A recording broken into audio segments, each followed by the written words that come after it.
an important thing was, for example, for me to start to, I wrote a paper together with a sound specialist.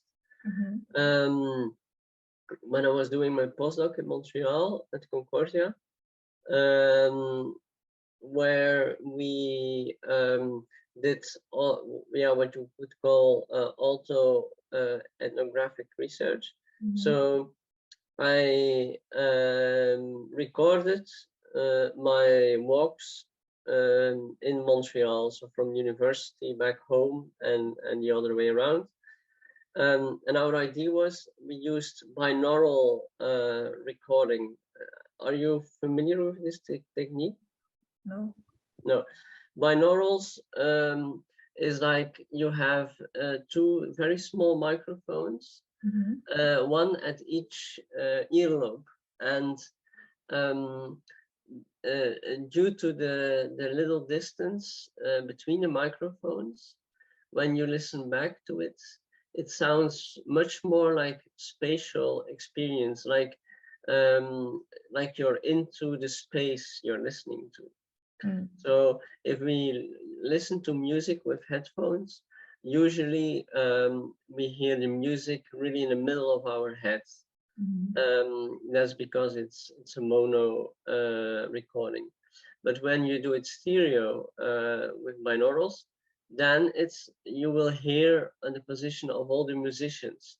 You will hear that the piano player is in front, that the guitarist is behind you, etc. So there is much more spatial experience there. And I can send you the link of my walks through Montreal. If you listen to them by headphones, there you would you're really kind of in my head. And so you're really experiencing the city as a blind person would experience it. So our idea was, if you would, for example, once two students in Leiden, when I studied in Leiden, from anthropology, they wanted to follow my daily commutes with a camera, and I gave them permission to do that.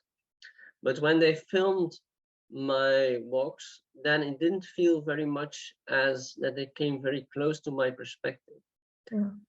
Because it's a third person perspective, it's camera, etc.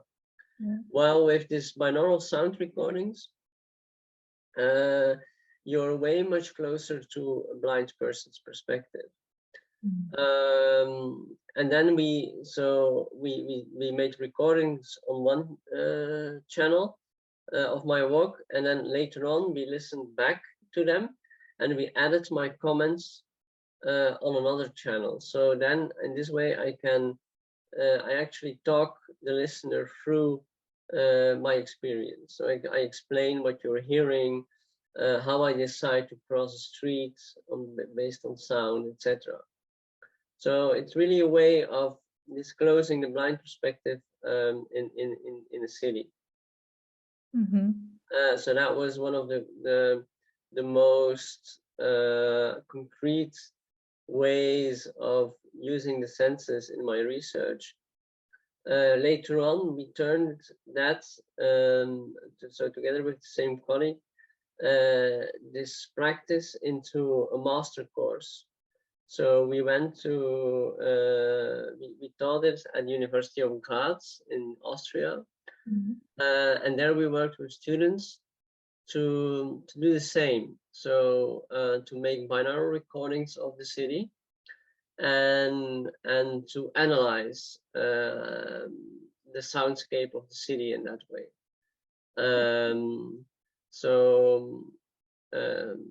Some did it together with a blind person, but that was not compulsory. You could also analyze the soundscape more in a social way. I mean, certain sounds, silences in the city, and the greenery in the city, that's usually, for example, more in the richer areas. While the heavy traffic and so on is often in it's to or the center or yeah, more of the poorer social environments. So you could also analyze those sounds in a more sociological way. It all depends on how you want to do it. And so this was really, I think, the most concrete project where we turned our own sensory practices into kind of training for higher education. Yeah.